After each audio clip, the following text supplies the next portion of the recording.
Happy New Year, everyone, and welcome to a new season. Alright, today we're going to be talking about New Year, new plans. Now, I know this is a cliche topic because on some of our statuses already, I could already see New Year resolutions, New Year, new me, hashtag this year, no nonsense, and it's really amazing, okay? What does a new year mean to you?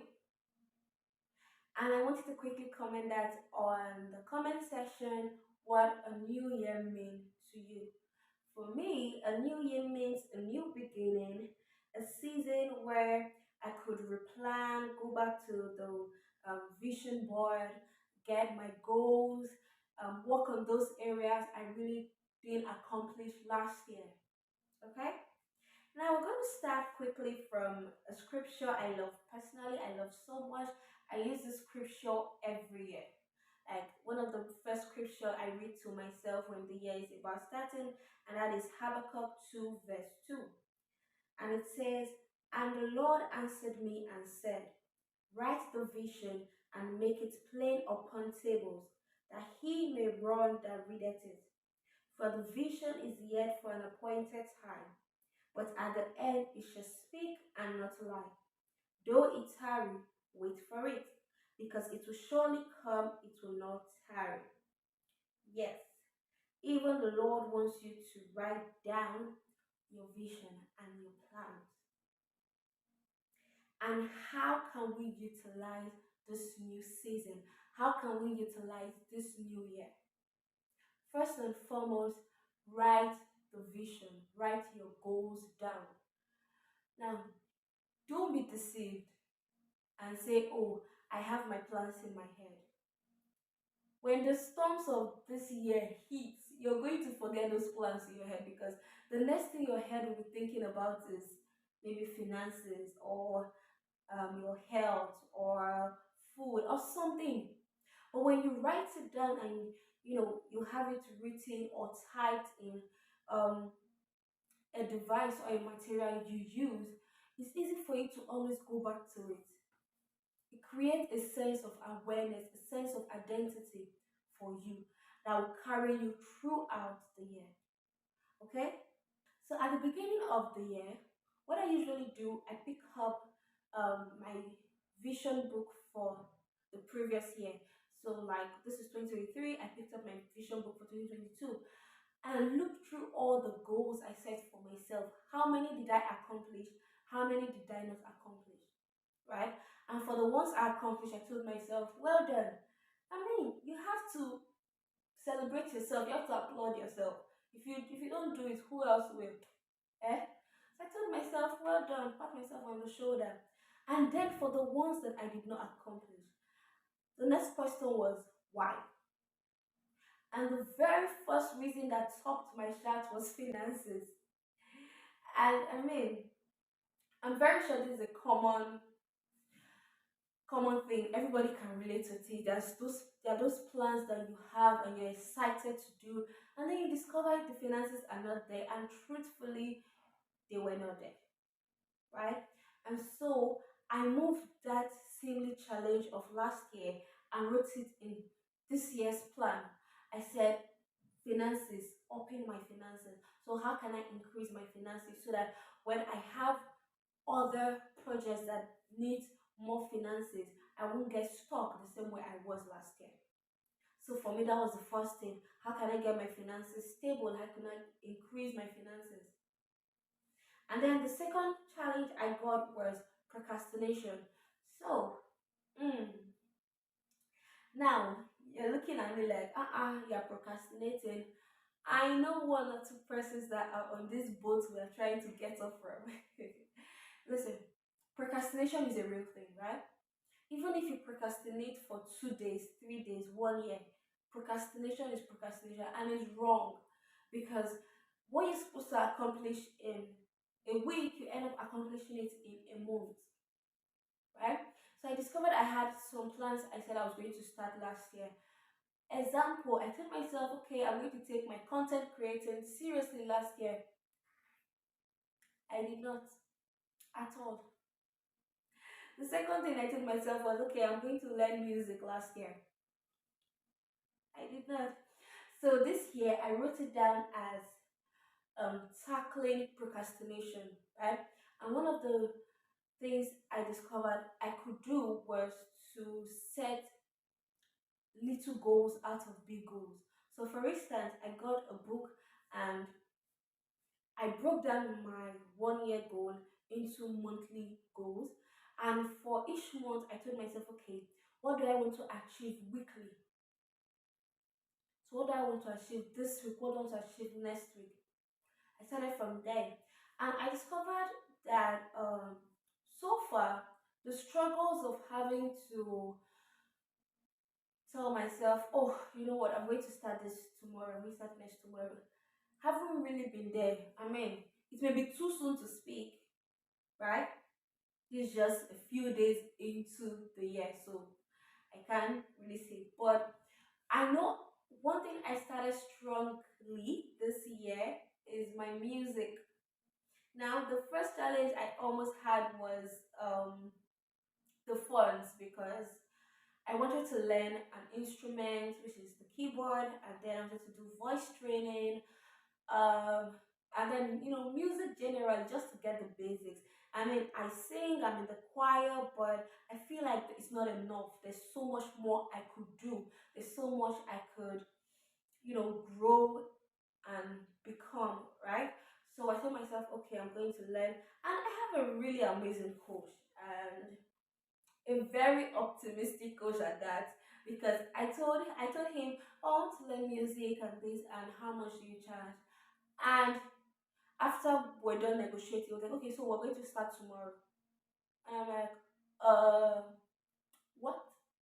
So we're going to start tomorrow. I mean, Mondays and Fridays, and the next day was a Monday because I spoke to him on a Sunday, and I'm like, not next week Monday or maybe on Friday. He was like, no time, no time, no time, no time. Crazy, but I mean, I've done two classes so far and they've been amazing.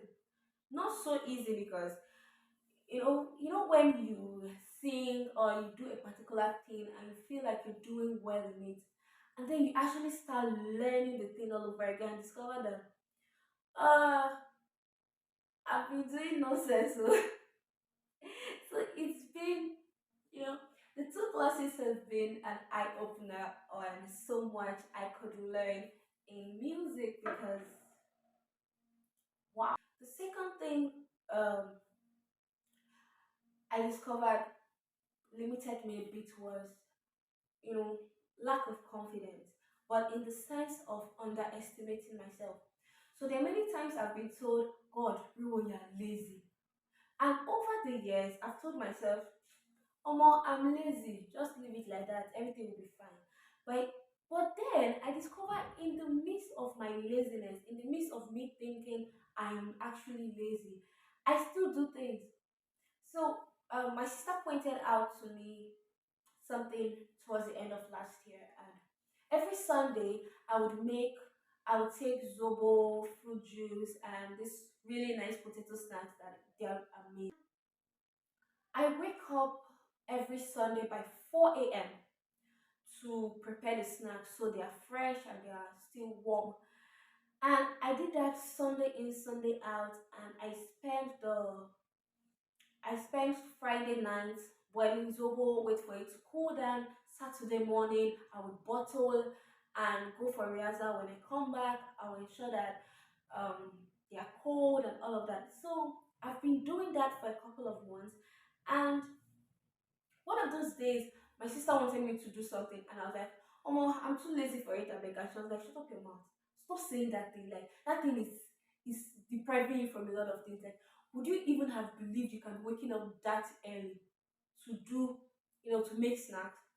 And I actually thought about it and realized that I've really been underestimating myself because when I think back on a lot of things I do, if you ask me, "Can you do this?" I'll tell you, cannot do it though.